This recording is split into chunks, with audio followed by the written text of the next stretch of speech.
In this morning's Healthy Youth segment, one of our viewers wants to know the benefits and risks associated with alcohol consumption. An appropriate topic, right, since we're heading into the holiday party season. Here to give us the details is Nancy Raborn of University Hospital and Ask a Nurse. Thanks for being here. Thanks for having me. It's good to see you. Now, I think this is a great question because some studies suggest there are health benefits.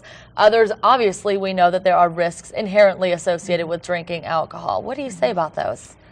Well, there are risks, and the medical advice on that is actually somewhat confusing because for every article that's written on the potential risks of alcohol, then there's also another one that's written on the potential benefits of moderate drinking. Exactly. So have researchers concluded whether the health benefits outweigh the risks, or is that still up in the air as well? No, and also the terms used to discuss alcohol are not always sometimes very clear.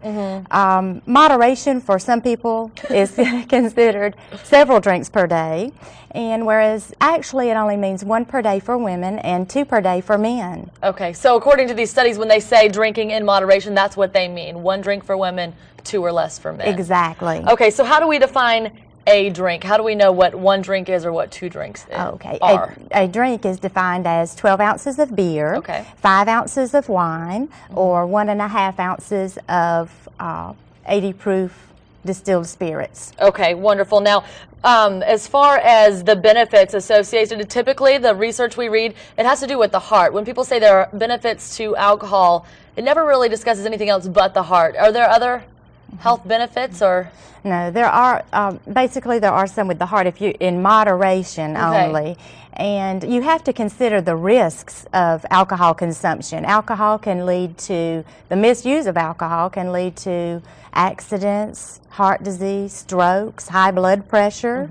It can also lead to a multitude of diseases such as liver disease, heart disease, kidney and lung disease. Wow.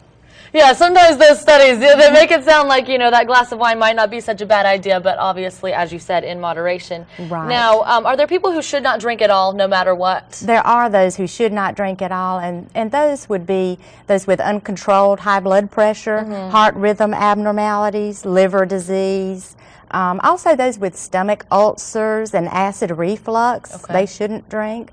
Also, people with sleep apnea, and of course, women who are pregnant or breastfeeding. Yes, that's the one we always think about, but I think a lot of times, and especially people on medications, I read in some of the information you sent me that certain medications you really have to be careful. Right. Alcohol interacts with several over-the-counter medications and many common prescription medications.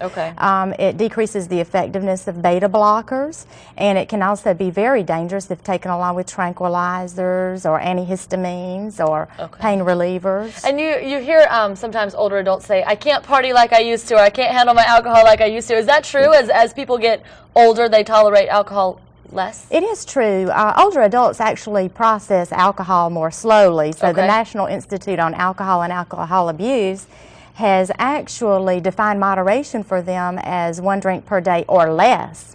Okay, that is interesting information to know. Well, thank you, Nancy, for being here. Thank you for having me. And we love the Ask a Nurse hotline, or at least I do, because I'm kind of a paranoid person, as most of our viewers know, so I call it and ask questions all the time. And if you have any questions, you can call Ask a Nurse at 706-737-8423.